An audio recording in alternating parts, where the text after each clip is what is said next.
같이 자리에서 일어나셔서 사순절 세 번째 주일 예배를 하나님께 올려드리겠습니다.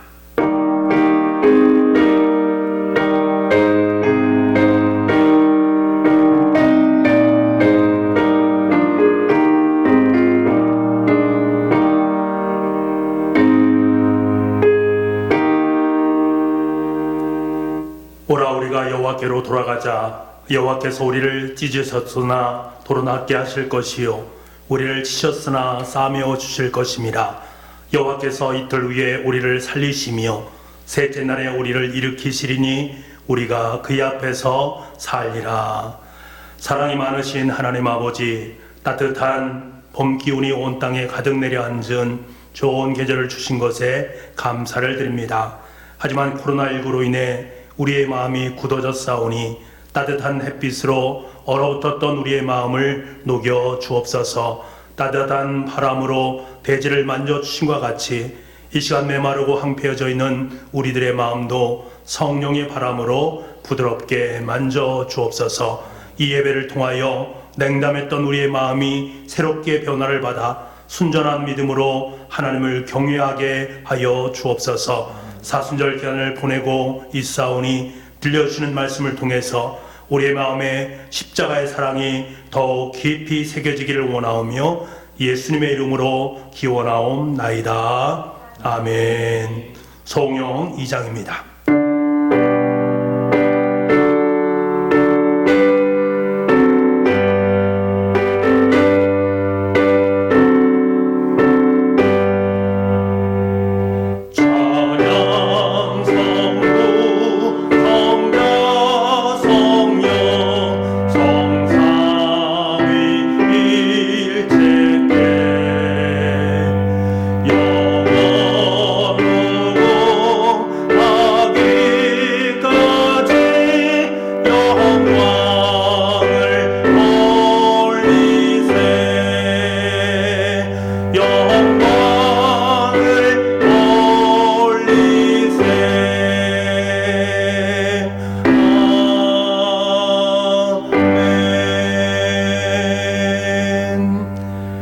지난 주간 하나님과 나만이 알고 있는 죄를 고백하는 참회의 기도를 드리겠습니다.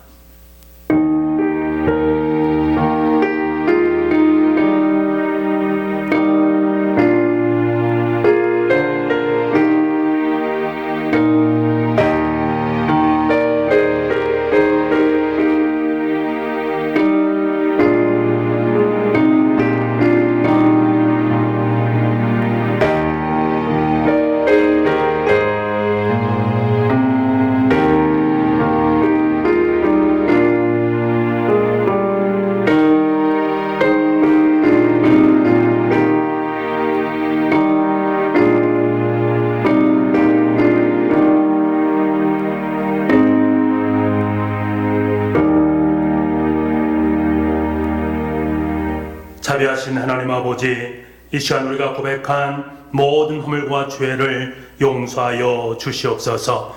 여호와께서 그의 종들의 영혼을 속량하시나니 그에게 피하는 자는 다 벌을 받지 아니하리로다. 아멘.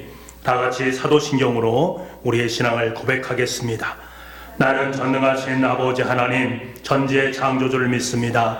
나는 그의 유일하신 아들 우리 주 예수 그리스도를 믿습니다.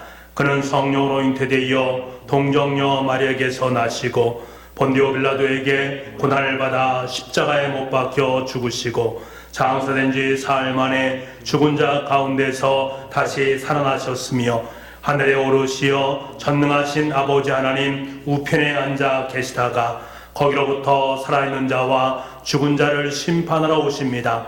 나는 성령을 믿으며 거룩한 공교회와 성도의 교제와 죄를 용서받는 것과 몸의 부활과 영생을 믿습니다. 아멘. 찬양과 경배의 찬송 85장을 부르겠습니다.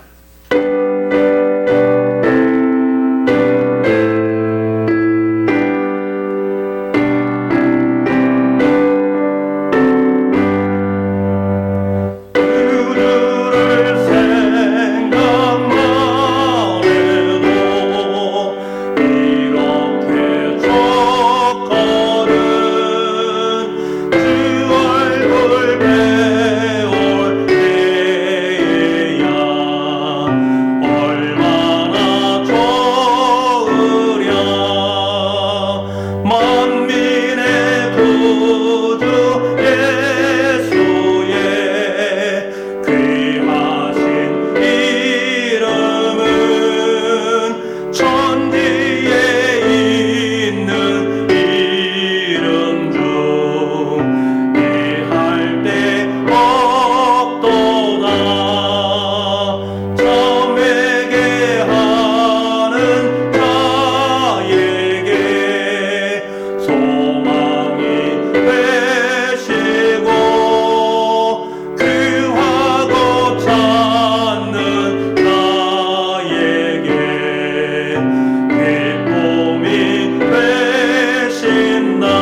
내게 보내시고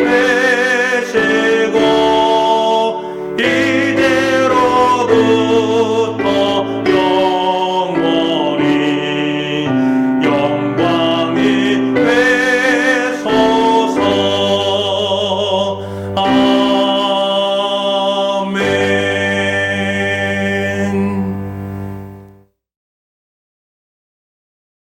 만유의 주가 되시는 하나님 아버지, 온당이 무릎을 꿇고 하나님을 경배하는 복된 날입니다. 저희들에게 주님을 찬양하며 그 이름을 높여드리게 하옵소서. 지난 엿새 동안의 은혜를 누리며 살던 이들이 하나님을 기억하며 마음껏 예배드리는 날이 속히 오기를 소원합니다.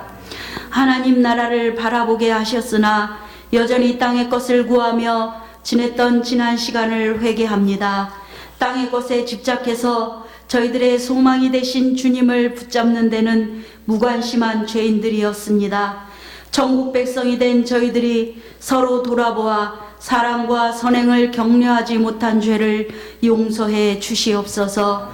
죄를 지었던 삶에서 돌이켜 회개하고 모든 죄에서 떠나는 용기를 주시옵소서. 저희들이 주님의 제자로 살아가도록 예수님의 생애를 닮은 은혜를 나리워 주시옵소서. 주님을 닮는 삶을 위하여 기도를 쉬지 말게 하여 주시옵소서. 하나님의 말씀에도 순종하지 않는 행실을 주님의 피로 깨끗하게 씻어 주시옵소서. 하나님의 영광을 구하는 것이 저희들이 소원이 되게 하시옵소서. 오늘도 저희들을 위하여 진리의 말씀을 주심에 감사드립니다. 선포되는 말씀을 듣는 순간에 마음을 다하고 성품을 다하여 순종하게 도와주시옵소서. 그 말씀이 전국 시민의 계명이 되고 법도가 되며 율례가 되게 하옵소서. 하나님 아버지, 지금 이 나라와 전 세계에는 코로나의 질병으로 인해 온 국민이 불안에 떨고 있습니다. 성령님의 만져주심으로 살아나는 역사를 보게 하여 주시옵소서. 질병으로부터 자유로워지며 마음껏 기쁨으로 예배할 수 있도록 시간과 환경을 만들어 주시옵소서. 주님을 의지하오니 병들어 신임하는 이들을 고쳐 주시옵소서. 그들의 고통과 한숨을 주님의 십자가 앞에 다 내려놓사오니 받아주시고 저희들의 기도를 다 들어 응답하여 주시옵소서. 이 자리에는 약한 자와 병든 자와 슬픔과 환난을 당한 자들이 있습니다. 약한 자에게는 강함을 주시고 슬픔을 당한 자에게는 위로를 주시며 근심과 고통의 신음소리가 찬송의 소리로 바뀔 수 있도록 놀라운 역사를 베풀어 주시옵소서. 이 귀한 시간 의와 진리와 거룩함으로 예배드리기 원하오며 귀하신 예수님의 이름으로 기도하였습니다. 아멘.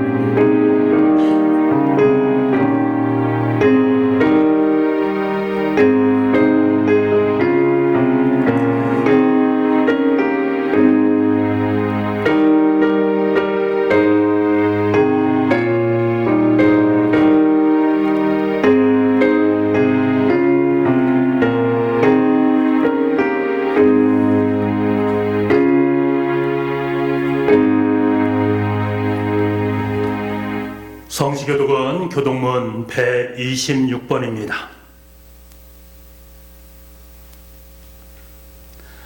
여호와여, 나의 영혼이 주를 우러러 보나이다. 나의 하나님이여, 내가 주께 의지하였사오니 나를 부끄럽지 않게 하시고 나의 원수들이 나를 이겨 개가를 부르지 못하게 하소서. 주를 바라는 자들은 수치를 당하지 아니하려니와 까닭없이 속이는 자들은 수치를 당하리이다. 여호와여의 주의 도를 내게 보이시고 주의 길을 내게 가르치소서. 주의 진리로 나를 지도하시고 교훈하소서. 주는 내 구원의 하나님이시니 내가 종일 주를 기다리나이다. 여호와여, 주의 긍휼하심과 인자하심이 영원부터 있었사오니 주여, 이것들을 기억하옵소서. 여호와여, 내 젊은 시절의 죄와 허물을 기억하지 마시고 주의 인자하심을 따라 주께서 나를 기억하시되 주의 선하심으로 하옵소서. 여호와는 선하시고 정직하시니 그러므로 그의 도로 죄인들을 교훈하시리로다. 온유한 자를 정의로 지도하시며 온유한 자에게 그의 도를 가르치시리로다. 여호와의 모든 길은 그의 언약과 증거를 지키는 자에게 인자와 진리로다. 아멘. 주일 아침 하나님께서 우리에게 주시는 말씀은 신약성경 고린도후서 1장 3절부터 7절까지의 말씀입니다. 신약성경 286쪽입니다. 우리의 모든 환난 중에서 우리를 위로하사 우리로 하여금 하나님께 받은 위로로서 모든 환난 중에 있는 자들을 능히 위로하게 하시는 이시로다. 그리스도의 고난이 우리에게 넘친 것 같이 우리가 받은 위로도 그리스도로 말미암아 넘치는도다. 우리가 환난 당하는 것도 너희가 위로와 구원을 받게 하려는 것이요 우리가 위로를 받는 것도 너희가 위로를 받게 하려는 것이니 이 위로가 너희 속에 역사하여 우리가 받는 것 같은 고난을 너희도 견디게 하느니라.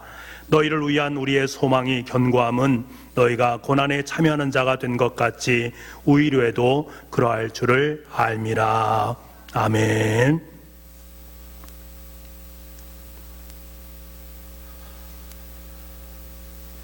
우리 민족은 지금 코로나19라는 고난의 시간을 지내고 있는 가운데 있습니다.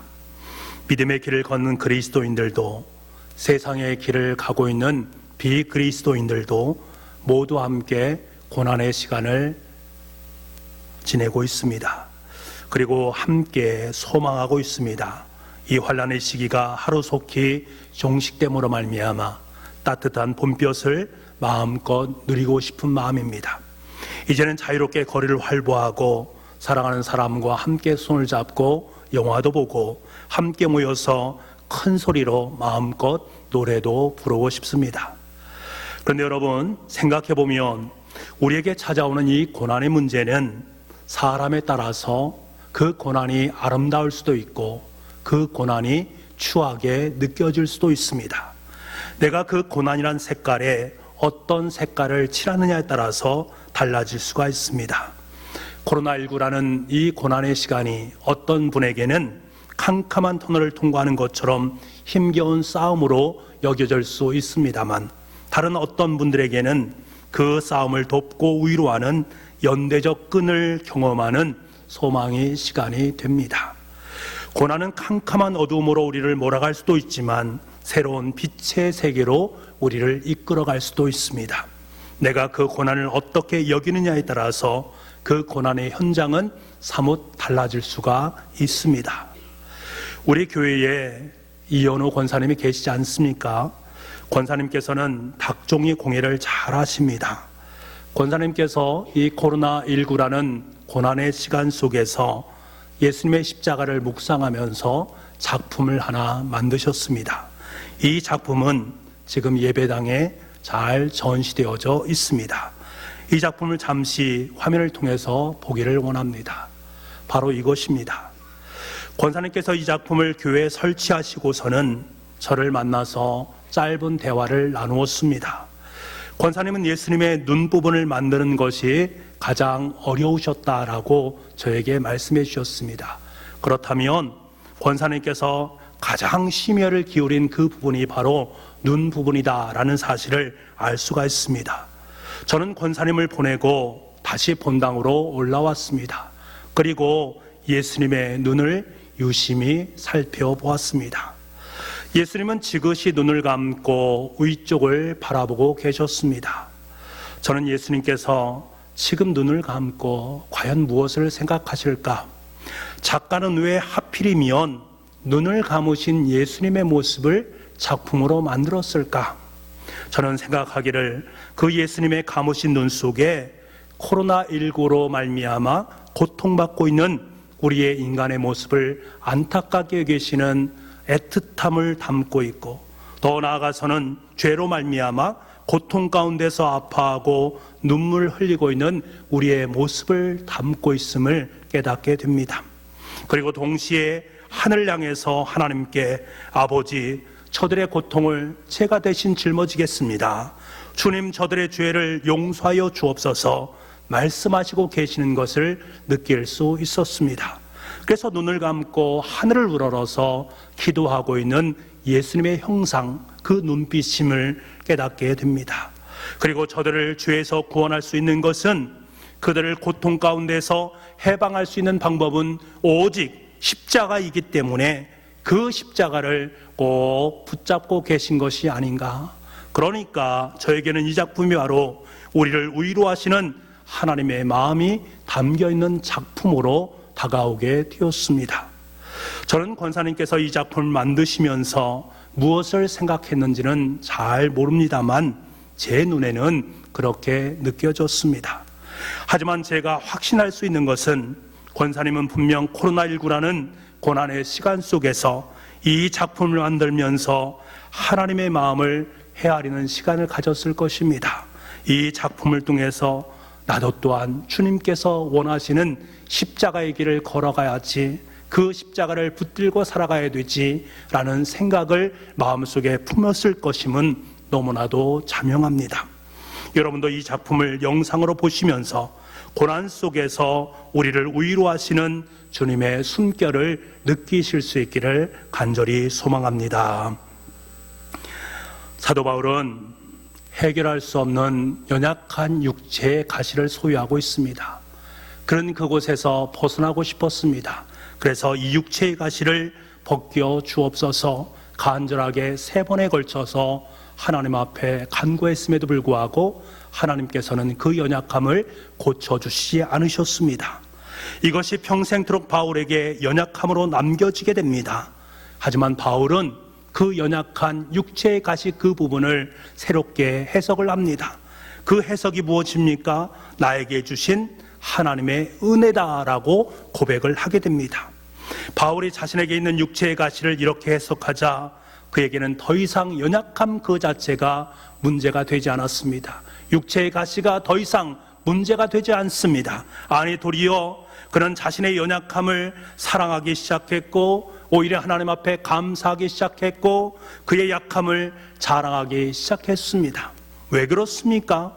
바울은 약함 때문에 하나님의 거룩이, 하나님의 능력이, 하나님의 축복이 자신에게 임하고 있다는 사실을 깨달았기 때문입니다. 이제 더 이상 약함이 그에게 부담이 아니라 도리어 자랑거리가 되고 감사거리가 되고 축복거리가 되었다라는 그 사실을 그는 깨닫고 하나님을 찬송했습니다. 사도 바울은 고린도 교인들에게 자신의 환난이 얼마나 컸는가를 그들이 알기를 원한다라고 말하고 있습니다. 여기서 말하는 바울의 환난, 정확하게 어떤 환난을 당했는지 우리는 잘 알 수 없습니다만, 바울은 그 환난으로 말미암아 마음속에 살 소망이 끊어진 것 같았고 마치 사형 선고를 당한 것처럼 여겨졌다라고 고백하고 있습니다. 얼마나 바울에게 고난이 중하게 여겨졌으면 그가 이렇게 고백을 하고 있겠습니까? 여러분, 환난은 예기치 못했던 사건을 의미합니다.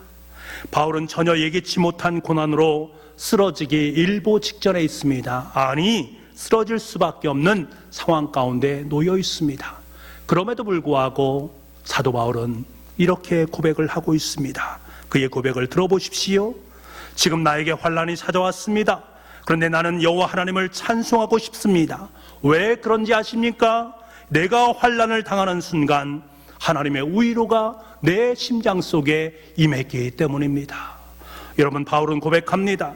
만약 내가 환난을 당하지 않았더라면, 내가 실패하지 않았더라면, 갑작스럽게 내 삶에 엄청난 시련이 닥쳐오지 않았더라면 나는 하나님으로부터 위로를 받지 못했을 것입니다.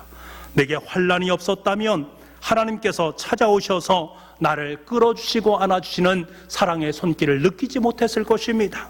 내 곁에 와서 나를 위로해 주시는 하나님의 그 위로의 음성을 들을 수 없었을 것입니다. 사랑하는 여러분, 환난이 찾아왔습니까? 고난이 여러분의 삶 가운데 임했습니까? 이 고난 속에서 우리가 가장 먼저 발견해야 되는 것은 나에게 주시는 하나님의 위로입니다. 내 인생 속에 주시는 하나님의 위로.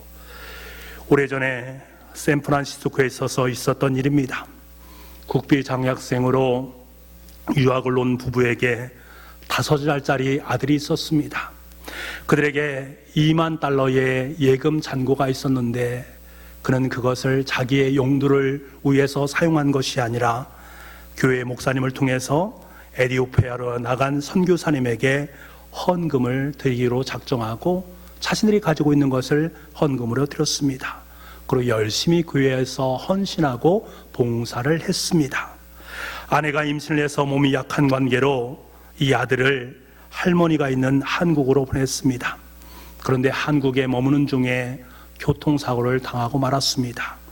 이 이야기를 전해들은 남편은 임신한 아내가 혹시라도 충격을 받을지 몰라서 그것을 숨기고 말을 하지 못했습니다.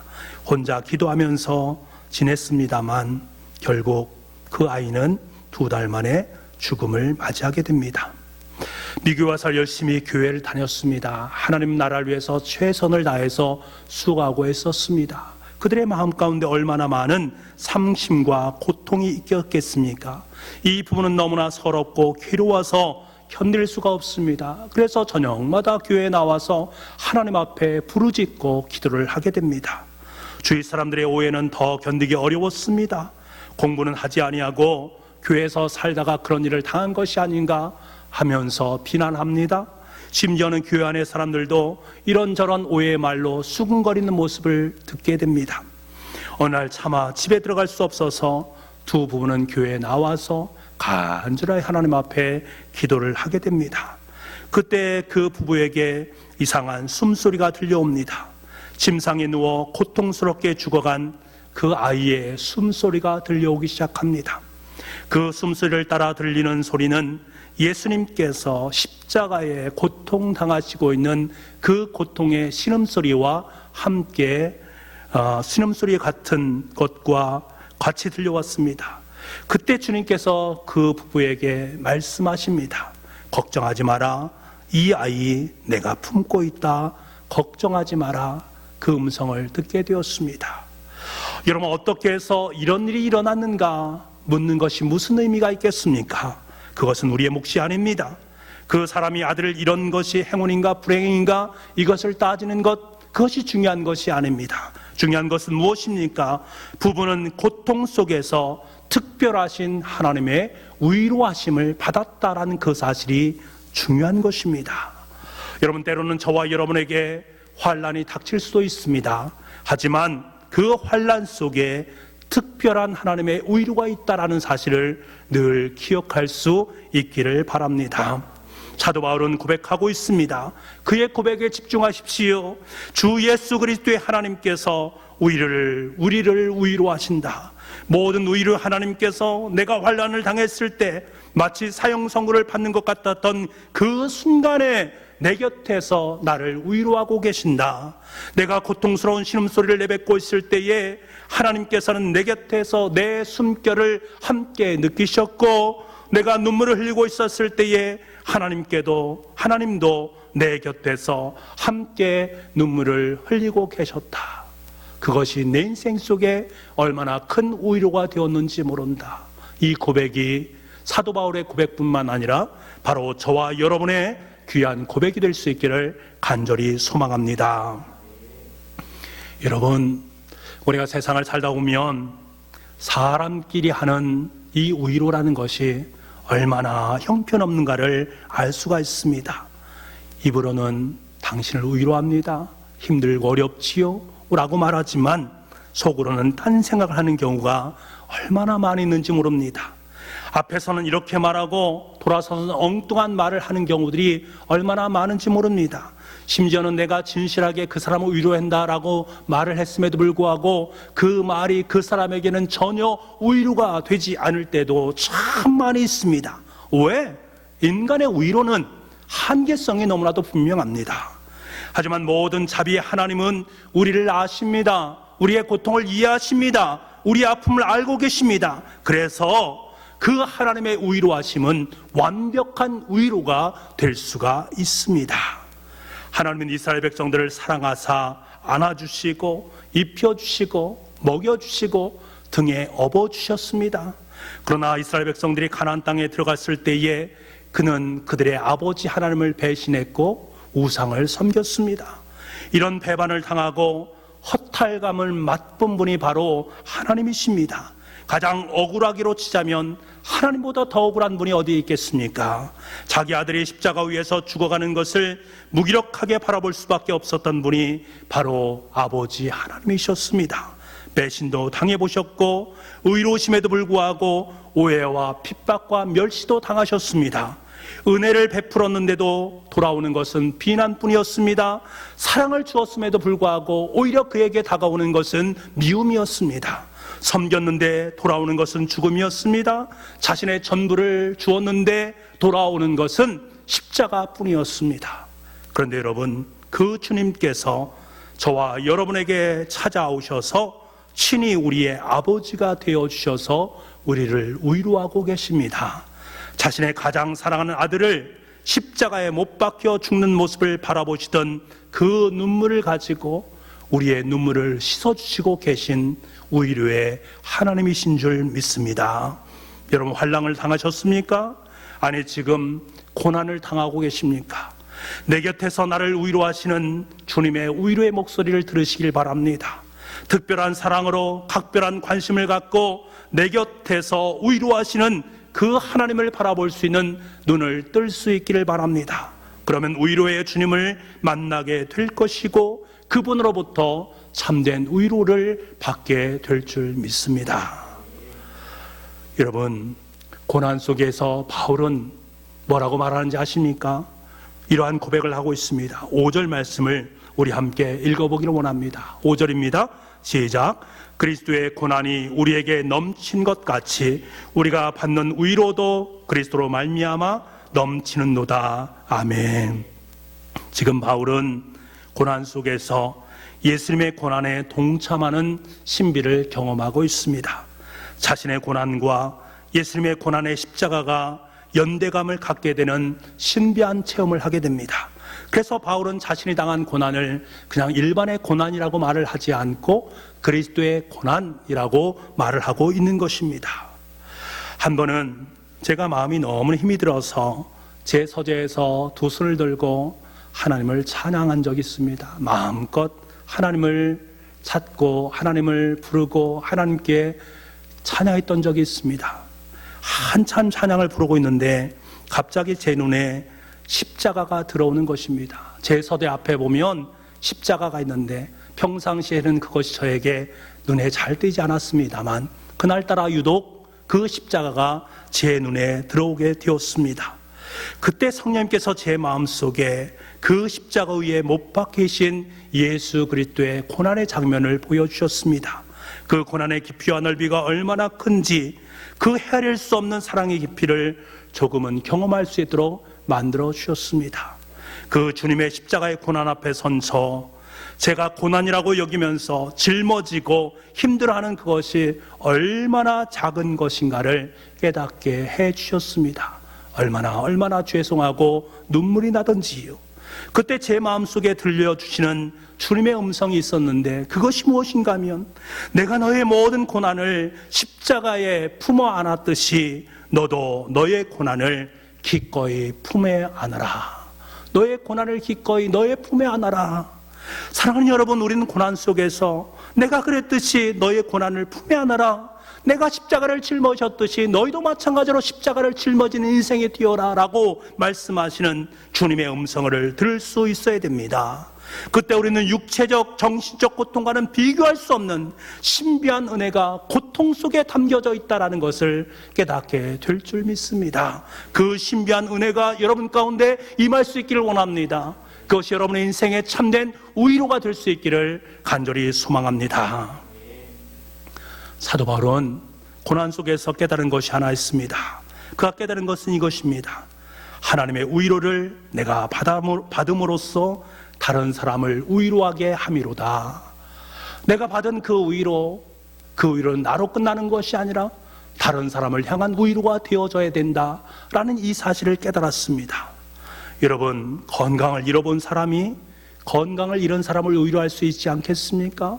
실패한 그 사람을 실패한 사람이 위로할 수 있지 않겠습니까? 남편 때문에 눈물을 흘려본 사람, 자식들 때문에 가슴을 태워본 사람, 아내 때문에 힘들어하고 어려워하는 그 사람, 그 사람들이 동일한 상황 속에 있는 그 사람들을 위로하고 소망을 줄 수 있지 않겠습니까? 여러분, 원래 위로라는 말은 용기란 뜻도 있고 영감이란 뜻도 있고, 그리고 그 뜻 속에는 내 곁에서 나와 함께 하신다라는 뜻도 있습니다. 내 곁에서 나와 함께 하신다. 여러분, 오늘 말씀을 보게 되면 위로라는 말이 너무나도 많이 등장하는 것을 보게 됩니다. 강조하고 있는 것입니다. 바울은 무엇을 강조하고 싶었습니까? 지금도 주님께서는 내 곁에서 나를 위로하시면서 내 삶 속에 용기를 베풀어 주는 분이시다. 지금도 나와 함께 하시고 나에게 용기를 주시고 내 마음을 붙잡고 계시는 분이 바로 주님이다 라는 사실을 우리에게 강조하고 싶은 것입니다. 여러분, 그렇다면 왜 주님께서 나에게 이처럼 큰 위로를 베풀어 주는 것인가? 다른 이유가 있는 것이 아닙니다. 나를 사랑하시기 때문에, 내가 하나님의 아들이요 하나님의 딸이기 때문에 그렇습니다. 그리고 우리를 통해서 우리가 받은 그 위로로 다른 사람을 위로하기 원하시는 주님의 마음이 그 속에 담겨져 있습니다. 여러분, 의미 없는 고난은 없습니다. 고난은 우리가 살아가면서 인간의 한계 상황을 드러내고 인간이 얼마나 연약한가를 드러냅니다. 하지만 그 한계 속에서 하나님의 위로를 체험할 수 있는 신비로운 은혜를 경험하게 만듭니다. 사도 바울은 자신이 당한 고난을 가리켜서 그리스도의 고난이라고 말합니다. 자신이 당한 고난을 예수님이 당하신 고난의 연장선상에서 이해를 하고 있습니다. 여러분, 이 말씀의 뜻이 무엇입니까? 이 말 속에는 바울이 극심한 고난을 겪는 과정 속에서 십자가에 달려 고통스럽게 돌아가신 주님의 십자가의 은혜를 경험했다라는 것을 말하고 싶은 것입니다. 이 신비로운 경험을 체험하게 되자 자신에게 주신 하나님의 은혜가 위로하심이 흘러넘치게 되어지더라. 그리고 그 흘러넘친 은혜로 말미암아, 위로로 말미암아 나는 고난 속에서 주님을 찬양하고 주님께 감사할 수 있다는 것을 우리에게 들려주고 싶은 것입니다. 바울은 자신의 고난 속에서 주님을 십자가를 만났고 그 십자가가 자신에게 주는 진정한 위로와 소망을 맛보게 되었습니다. 그러자 그는 견딜 수 없는 감동을 느끼면서 이 십자가의 위로를 고린도 교인들에게 전하지 않으면 안 될 수밖에 없는 상황으로 이끌어 가시는 성령님의 강력한 은혜를 체험하게 된 것입니다. 이를 통해 고난당하고 있는 고린도 교회 성도를 위로하고 격려하고 있는 그의 모습을 만나게 됩니다. 바울이 위로를 받음으로 말미암아 그 위로가 흘러넘쳐서 고린도 교인들을 향한 위로와 소망으로 흘러넘치는 은혜를 우리는 맛보게 되는 것입니다. 사랑하는 성도 여러분, 하나님을 위해 살아가면서 고난 없는 형통은 거짓된 사단의 계략입니다. 고난 없는 복음은 없습니다. 고난을 통과한 십자가의 복음이야말로 타인의 생명을 살리는 하나님의 숨결이 되는 것입니다. 저와 여러분은 반드시 인생의 말미에 하나님 앞에 서게 되지요. 그때 하나님께서 내가 건강한 두 손을 가지고 무엇을 했느냐라고 물으신다면 여러분 뭐라고 고백하시겠습니까? 튼튼한 너의 두 다리로 과연 너는 무엇을 하면서 살아갔느냐 우리에게 물으신다면 여러분 어떻게 대답하시겠습니까? 나는 그토록 한평생 너를 위로하고 너에게 소망을 주었는데 너는 그 위로받은 그 위로를 가지고 그 소망을 가지고 어떻게 인생을 살았느냐라고 물으신다면 과연 우리는 뭐라고 대답하겠습니까? 여러분, 세상에서 가장 불쌍한 사람, 가장 불행한 사람이 누구인지 아십니까? 하나님이 그렇게 위로하시기 위해서 그의 삶 속에 환난을 주셨음에도 불구하고 여전히 거만하게 회개하지 못하고 살아가는 사람들입니다. 자신이 머무는 모든 곳에서 여전히 원망하고 불평투성이로 이 땅의 삶을 살아가는 사람들입니다. 그 정도쯤이면 진실하고 겸손해져서 하나님 앞에서 두 손을 번쩍 주고 주님, 제가 잘못했습니다. 주님께서 그렇게 위로해 주셨는데 제가 그 위로를 깨닫지 못하고 살았습니다. 주님 용서하여 주옵소서 라고 하나님 앞에 회개해야 되는데 여전히 목이 고전 모습으로 세상을 살아가는 그 사람들의 모습, 불쌍한 사람입니다. 이들에게 어찌 흘러넘치는 주님의 위로가 있겠습니까? 이들이 어찌 상대방을 위로하고 권면하고 소망을 줄 수 있겠습니까? 그럴 수 없습니다. 그러니까 참 불쌍하고 불행한 인생이 될 수밖에 없는 것이지요. 사랑하는 여러분, 하지만 우리는 불쌍한 사람이 아닙니다. 저와 여러분은 불행한 사람이 아닙니다. 우리는 하나님의 아들이요 하나님의 딸인 줄 믿습니다. 우리는 존귀한 주님의 자녀입니다. 우리는 이웃을 위로하고 그들을 살리는 왕 같은 제사장들입니다. 우리가 이것을 당당하게 고백할 수 있는 이유가 어디에 있습니까? 다른 곳에 있는 것이 아닙니다. 그것은 바로 주님의 십자가에 있습니다. 주님의 십자가의 그 사랑으로 말미암아 우리는 하나님의 위로를 받은 참된 위로자가 되었고, 우리는 그 위로를 가지고 세상을 위로하는 위로자로 살아갈 수 있는 능력을 덧입게 된 것입니다. 여러분, 예수 그리스도의 십자가 안에서 영원한 하나님의 사랑에 눈뜨실 수 있기를 바랍니다. 그때 우리는 우리 인생 속에 헤아릴 수 없지만은 하나님의 은혜로 내 삶이 가득 채워져 있다는 사실을 비로소 깨닫게 될 것입니다. 그때 우리는 우리의 삶 속에 들이오게 될 상실과 상처와 아픔과 고난과 환난을 감당할 수 있습니다. 뿐만 아니라 다른 사람을 향해서 주님의 사랑의 마음으로 그들을 위로할 수가 있게 되어집니다. 내 능력과 내 힘이 아니라 하나님의 위로의 그 힘과 능력으로 타인을 향한 사랑의 마음, 위로의 마음을 품을 수 있습니다. 저는 이러한 고난 속에서 우리를 위로하시는 주님의 음성을 박위라는 청년을 통해서 들을 수 있었습니다. 그 일을 통해서 고난에 주는 의미가 무엇인가, 위로한다라는 것이 무엇인가를 정말 절실하게 깨달았습니다. 이분의 간증을 이 시간에 영상을 통해서 함께 보기를 원합니다. 유튜브 위라클 채널을 운영하고 있는 박위라고 합니다. 제가 약 5년 전에 굉장히 취업난이 어려운 시기에 회사에 취직을 하게 됩니다. 그때 저는 제 인생이 완전히 다 풀렸다고만 생각했던 것 같습니다.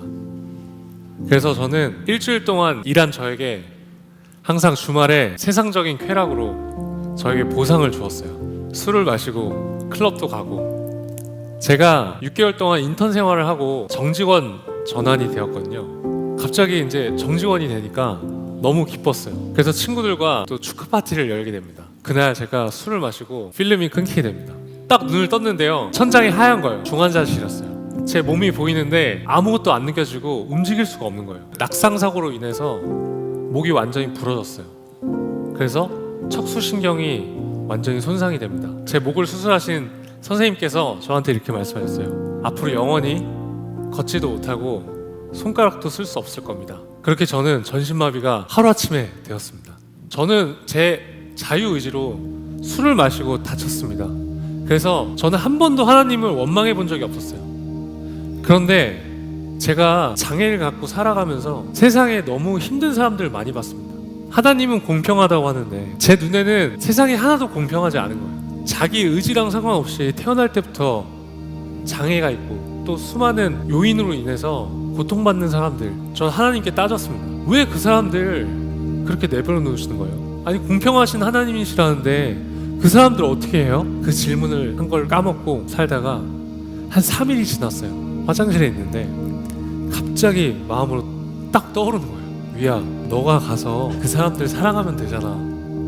충격이었습니다. 반문할 수가 없는 거예요. 저는 여태까지 사랑해야 될 대상은 내 가족, 내 친구, 주변인들이라고 생각했어요. 근데 하나님은 내 주변인들을 넘어서 너가 생각하는 그 사회적 약자들, 네가 가서 사랑하라는 거예요. 그러면서 하나님께서 저한테 사랑에 대한 원리를 깨닫게 해주셨습니다. 여러분, 우리는 지금 사실 돈이면 다 되는 자본주의 사회에서 살고 있죠. 그런데 여러분, 사랑은 돈이 없어도 줄 수 있습니다. 다리를 쓸 수 없고 손가락이 완전하지 않는 저도 당신을 사랑하기로 마음을 먹으면 사랑할 수 있습니다. 우리가 사랑하기로 마음을 먹으면 사랑할 수 있더라고요. 저는 그게 너무 충격적이었어요. 세상의 가치가 수반되지 않더라고요. 그게 하나님의 사랑이었습니다. 저는 다치기 전에는 별로 감사하면서 살지 못했던 것 같습니다. 근데 제가 전신마비가 되고 걸을 수 없게 되고 내 손으로 밥 먹을 수 없게 되고 보니까요, 예전에 내가 당연하다고 생각했던 그 일상들이 너무나 감사한 삶이더라고요. 지금 여러분의 삶 속에서 지금 이 숨 쉴 수 있는 상황, 걷고 손으로 밥 먹고 지금 이 시간들이 기적의 시간이라는 것을 여러분들께서 꼭 느끼셨으면 좋겠습니다. 여러분, 지금 우리는 사순절 기간을 보내고 있습니다. 사순절은 주님의 고난과 십자가를 묵상하는 절기입니다. 내 안에 있는 죄와 허물을 발견하고 그것을 십자가 앞에 내려놓는 시간입니다. 그 십자가 앞에 설 때만이 비로소 우리는 하나님의 위로를 받을 수 있고 위로가 필요한 분들에게 주님의 위로를 나눌 수 있습니다. 바구이 청년이 말하는 사랑은 돈이 없어도 줄 수 있습니다. 다리를 쓸 수 없고 손가락이 완전하지 않아도 좋습니다. 당신을 사랑하기로 마음만 먹으면 사랑할 수 있습니다. 사랑하기로 마음만 먹으면 사랑할 수 있습니다. 여러분, 이것이 주님께서 말씀하시는 십자가의 위로 아닙니까? 예수님께서는 돈도 없고 다리도 쓸 수 없고 손가락도 전혀 움직일 수 없는 상황 속에 놓여 있습니다. 숨조차 제대로 쉴 수 없는 그 십자가 위에서 그가 행한 것은 무엇입니까? 바로 위로였습니다. 주님께서 우리를 사랑하시기로 마음먹었기 때문에, 우리를 죽도록 사랑하시기로 작정하셨기 때문에 가능한 일이었습니다. 저와 여러분은 그 사랑을 덧입고 살아가는 존재입니다. 사랑하는 성도 여러분, 지금 가정에서 예배를 드리고 계신 성도 여러분, 이제 우리 인생 속에 어떤 고난이 닥치더라도 우리는 소망을 품어야 됩니다. 만약 여러분이 지금 그 고난의 자리에 서 계시다면 그 위에 계신 주님의 십자가에 달리신 주님의 모습을 바라보시기를 바랍니다. 그때 저와 여러분을 향하신 나는 너를 사랑하기로 마음먹었다, 내가 죽더라도 너를 사랑하기로 마음먹었다라고 말씀하시는 주님의 가장 값진 위로의 말씀을 들게 될 줄 믿습니다. 이로 인해 우리는 고난의 자리에서 벌떡 일어나 돈이 없어졌습니다. 다리를 쓸 수 없어졌습니다. 손가락이 완전하지 못해졌습니다. 주님께 주신 그 사랑, 그 위로로 나도 이제부터 타인을 사랑하기로 마음먹었습니다. 나도 이제부터 타인을 위로하기로 마음먹었습니다. 고백할 수 있는 저와 여러분이 될 줄 믿습니다. 그리고 우리는 당당히 위대한 주님의 십자가 행진의 기쁨과 감격과 은혜와 하나님의 위로의 힘으로 그 길을 걸어가게 될 줄 믿습니다. 기도하겠습니다. 사랑의 아버지 하나님, 사순절 기간을 통해 들려주시는 주님의 소망과 위로를 경험하길 원합니다. 주님께서 우리에게 소망과 위로를 주시기 위해 진의 십자가에 못 박히시고 그 고난 속에서 들려주시는 새로운 부활의 소망으로 나아가게 하시니 감사를 드립니다. 주님께서 십자가상에서 나는 너를 사랑하기로 마음먹었다, 너는 사랑하는 내 아들이요 딸이기 때문이다 라고 말씀하시는 주님의 위로를 듣게 하시고, 이 위로의 힘으로 다른 사람들을 사랑하며 위로하며 살아갈 수 있는 그 귀한 마음을 우리가 먹을 수 있도록 주님 도와주옵소서. 예배당에 나와 예배를 드리고 싶지만 코로나19로 말미암아 그렇지 못해 가정에서 예배드리는 사랑하는 교우들을 하나님의 날개 그늘 아래에서 안전하게 보호하시고 다시금 그곳에서 힘을 얻어서 십자가의 길을 힘있게 걸어가는 주님의 백성들로 우뚝 세워지게 하여 주옵소서. 모든 말씀을 예수님의 이름으로 기도하옵나이다. 아멘.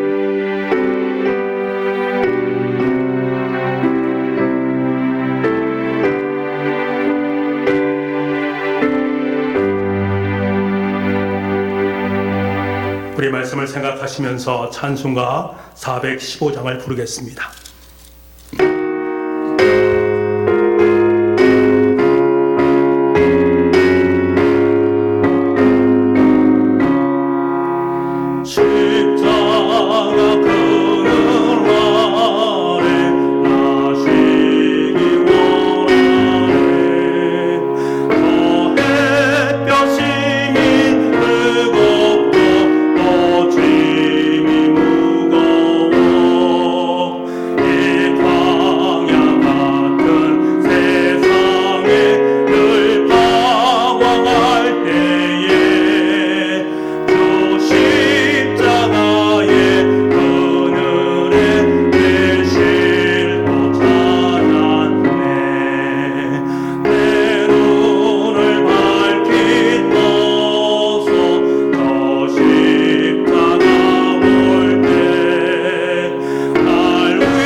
준비하신 귀한 예물을 두 손에 모아 드시기 바랍니다.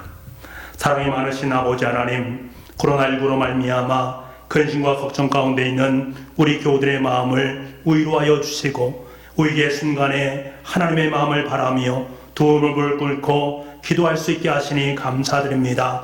사순절 절기를 통해 우리를 위로하시는 주님의 십자가를 만나게 도와주시고 주님의 십자가를 짊어지는 순종의 삶을 살게 하여 주옵소서. 한 주간 하나님이 허락하신 은혜에 감사하여 귀한 예물을 주님 앞에 드립니다. 우리 예물을 기쁘게 받아주시고 하늘의 풍성한 은혜와 복을 내려 주옵소서. 오늘도 교회에서 예배를 드리고 싶지만 여건에 허락되지 않음으로 말미암아 가정에서 예배를 드리는 우리 교우들의 가정 속에 한량없는 사랑과 은혜로 함께하여 주시옵소서. 얘들이 드리는 예물을 기쁘게 받아주시고 한량없는 은총으로 함께하여 주옵소서. 모든 말씀을 예수님의 이름으로 기도하옵나이다. 아멘.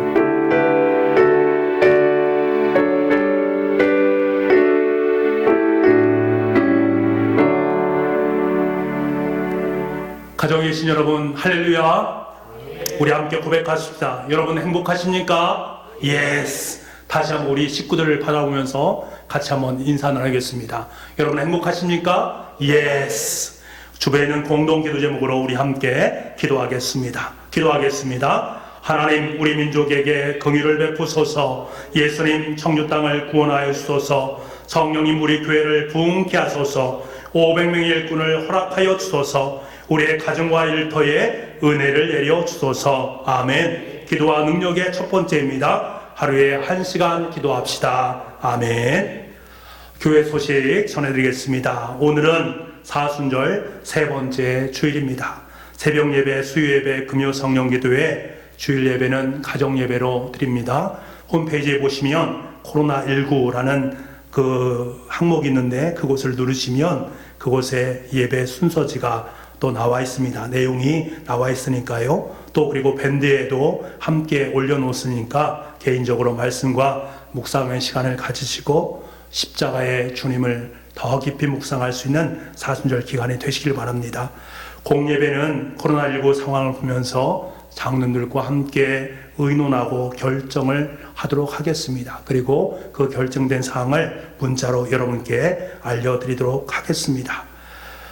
특별히 여러분께서 주목하기를 원하는 것은 3월 24일, 그러니까 돌아오는 화요일부터 시작해서는 사순절 가정 특별 기도회를 갖기를 원합니다. 저녁 9시에 여러분은 우리 교회 홈페이지라든가 밴드를 통해서 사순절 기간 동안에 매일매일 저녁 9시마다 하나님 앞에 무릎을 꿇고 가정에서 함께 예배를 드렸으면 좋겠다라는 생각을 가지고 시간을 갖기를 원합니다. 그래서 영상을 제작을 해서 여러분께 그 영상, 그 설교를 함께 제공하도록 하겠습니다. 각 가정에서는 9시가 되면 모든 거 다 끄시고 이제 밴드라든가 홈페이지를 여셔서 사순절 가정 특별 기도회를 가지시길 바랍니다. 그리고 사순절의 의미를 더 깊이 헤아릴 수 있는 그러한 시간으로 삼을 수 있기를 원합니다. 화요일부터 시작해서 계속적으로 영상이 올라가니까 여러분께서 그 영상을 참조하셔서 함께 가정에서 예배를 드리시기 바랍니다. 교회 코로나19로 인해서 교회 온라인 계좌를 열어놓았습니다. 지난주에도 이 계좌를 통해서 송금하신 분이 많이 계신데요. 이번 주에도 동일하게 온라인 계좌를 열어놓았으니까 여러분께서 헌금하기를 원하시는 분들은 헌금을 해주시면 되겠습니다. 그리고 코로나19로 힘들어하는 우리 이웃들이 참 많이 있습니다. 어려워하는 그러한 분들을 위해서 우리 교회도 헌금을 좀 해야 되겠다. 그리고 그들을 도와야 되겠다라는 생각을 품습니다. 여러분께서 혹시라도 코로나19로 우리 이웃이 아픈데 그들을 위해서 자그마한 내가 몸으로 할 수 없지만 마음으로 헌금을 하면서 그들에게 소망을 주겠다라고 마음을 먹는 분들이 계시다면 함께 헌금을 통해서 동참해 주시면 감사하겠습니다.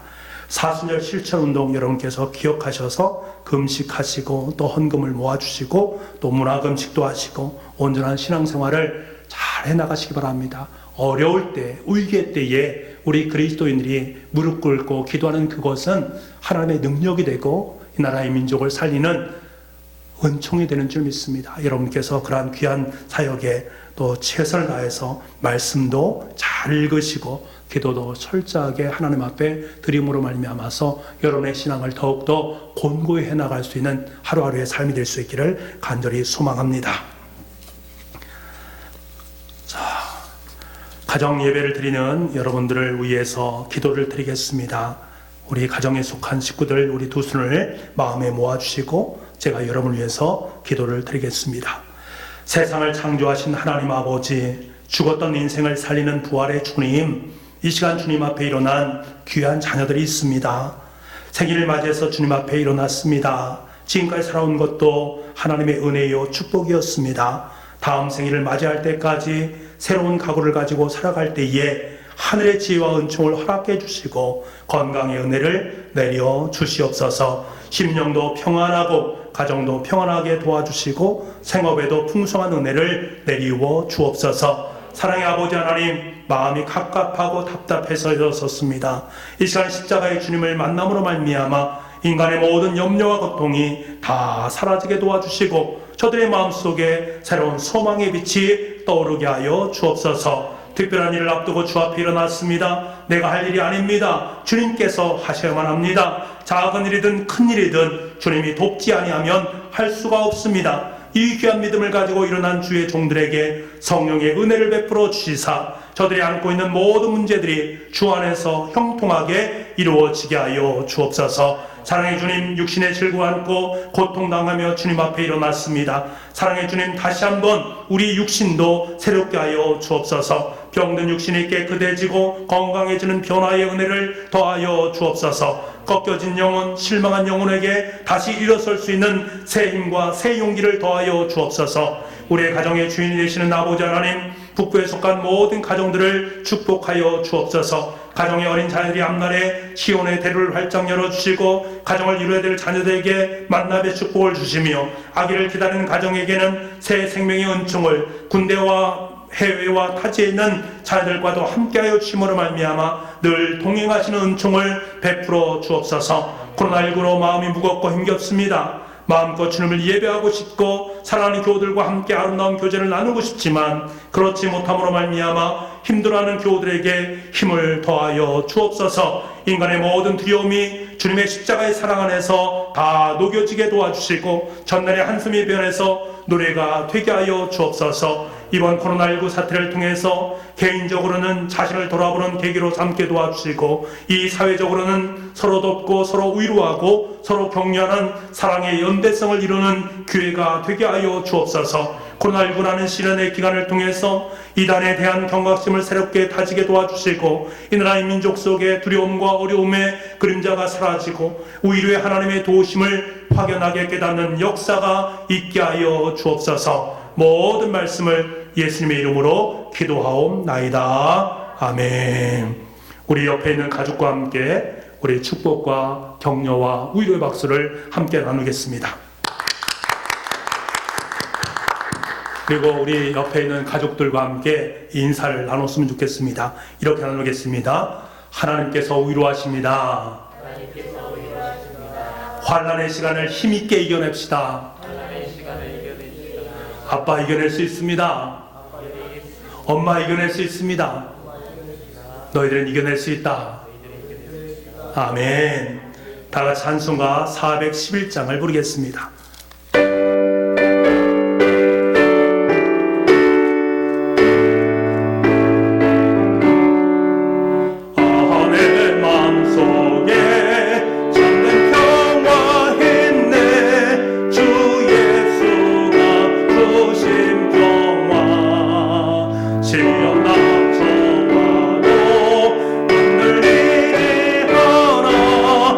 아 귀하다 이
들고 영광 영광 할렐루야 영광 영광 할렐루야 영광 영광 할렐루야 또 승리하리라.